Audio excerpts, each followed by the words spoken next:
નમસ્કાર મિત્રો અને વડીલો, તમારું બધાનું ગુજરાતી સ્ટોરી ચેનલમાં સ્વાગત કરું છું. એક જમીનને જોવા માટે એક અત્યંત પ્રસિદ્ધ વાસ્તુશાસ્ત્રી આવ્યા, પરંતુ જમીન જોયા પહેલાં જ કહ્યું, ભાઈ, મારે તમને એક વાત કરવી છે. જો આ સ્ટોરી તમને પસંદ પડે તો આ ચેનલને સબસ્ક્રાઈબ, લાઈક, શેર અને કમેન્ટમાં અભિપ્રાય જરૂર આપજો. બાજુમાં રહેલ બેલ આઇકનને જરૂર ઓન કરજો, જેથી તમને નવી સ્ટોરી સાંભળવા મળે.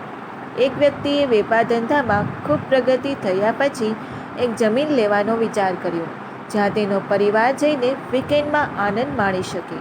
તેના માટે ઘણી જમીનોની તપાસ કરી, ઘણી વાડી પણ જોઈ. અંતે એક જમીન તેને ખૂબ જ પસંદ આવી ગઈ, કારણ કે તેના મનમાં એવી ઈચ્છા હતી કે જમીન એવી લેવી છે જ્યાં પહેલેથી આંબા રહેલા હોય.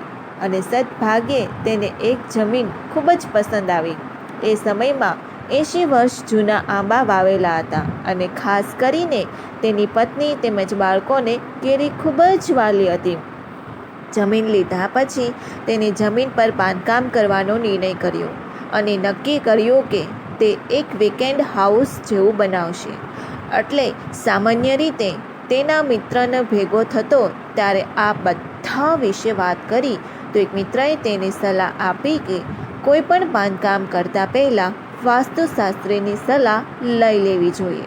પરંતુ એ વ્યક્તિ વાસ્તુશાસ્ત્રમાં જરા પણ માનતો નહીં. તેમ છતાં મિત્રના કહેવા પ્રમાણે તેને કંઈ વાંધો નહીં, તો આપણે વાસ્તુશાસ્ત્રની સલાહ લઈને પછી બાંધકામ આગળ કરીશું. એક મિત્રએ સલાહ આપી કે એક જાણીતા વાસ્તુશાસ્ત્રી છે જે મુંબઈમાં રહે છે અને વર્ષોથી વાસ્તુશાસ્ત્રમાં ખૂબ જ પ્રસિદ્ધિ માનવામાં આવે છે. આર્થિક રીતે કોઈ પ્રકારની ખામી ન હોવાથી તે વાસ્તુશાસ્ત્રીને બોલાવી લીધા. વાસ્તુશાસ્ત્રીના નિષ્ણાતને બધા મહારાજ કહીને જ બોલાવતા. મુંબઈથી તેઓ પ્લેનમાં આવવાના હતા.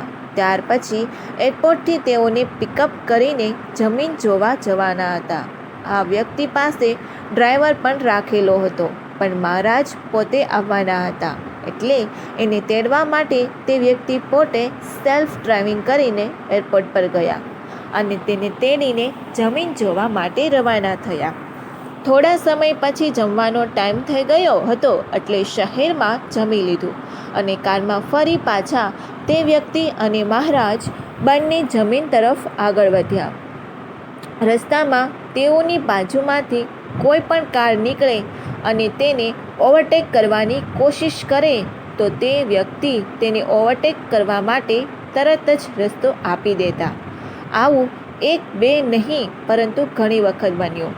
એટલે મહારાજ આ જોઈને જરા હસ્યા અને કહ્યું, તમે તો ખૂબ જ સુરક્ષિત રીતે કાર ચલાવી રહ્યા છો. એટલે તે વ્યક્તિએ હસતા હસતા જવાબ આપ્યો કે લોકો હંમેશા ત્યારે જ ઓવરટેક કરે છે જ્યારે તમને કોઈ અત્યંત જરૂરી કાર્ય હોય, તો આપણે તેઓને રસ્તો આપવો જોઈએ. ધીમે ધીમે શહેરનો હાઈવે પૂરો થયો અને જમીન તરફ જવા માટેનો રસ્તો થોડો સાંકડો થતો ગયો, તેમજ વચ્ચે ગામડું પણ આવતું હતું. એટલે પહેલાં કરતાં પણ થોડી કારની સ્પીડ ધીમી કરી નાખી. ત્યારે જ એક ગામડાની ગલીમાંથી પસાર થઈ રહ્યા હતા. ત્યારે એક શેરીમાંથી છોકરો ખિલખિલાટ હસતો હસતો ખૂબ જ ઝડપથી કાર આગળથી રસ્તો ક્રોસ કરીને જતો રહ્યો.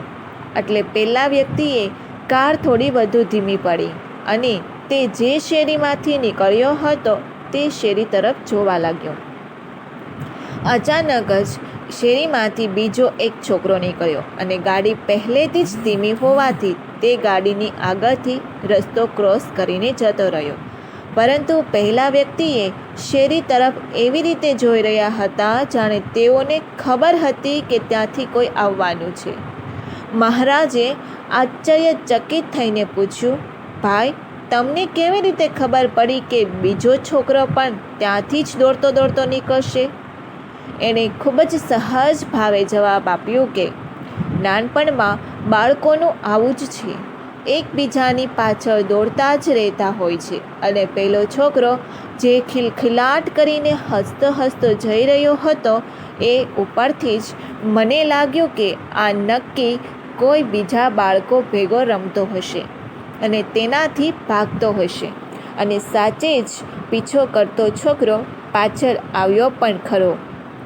મહારાજ આ વાત સાંભળીને ફરી પાછા હસવા લાગ્યા અને કહ્યું, ભાઈ, તમે અત્યંત સમજદાર વ્યક્તિ છો. તમને જીવનનું ઘણું જ્ઞાન છે. આવી સમજદારી એ ઘણી સારી વાત છે. હજુ પહેલા વ્યક્તિ અને મહારાજ બંને જમીન સુધી પહોંચે અને જમીન સામે દેખાઈ રહી હતી. એટલે ત્યાં જમીનની બહાર ગાડી ઊભી રાખી કે તરત જ અંદરથી ઝાડ પાન ખખડવાનો અવાજ આવી રહ્યો હતો. એટલે તે વ્યક્તિએ મહારાજને કહ્યું, મહારાજ, આપણે થોડા સમય સુધી અહીં રોકાઈ જઈએ તો તમને કોઈ વાંધો નથી ને? મહારાજે તેને પૂછ્યું, કેમ, શું કશું કારણ? તે વ્યક્તિએ એક જ જવાબ આપ્યો કે અંદરથી જે અવાજ આવી રહ્યો છે એ લગભગ બાળકોનો છે. એ બાળકો બધા અહીં આંબા પર આવેલી કેરી ચોરતા હશે.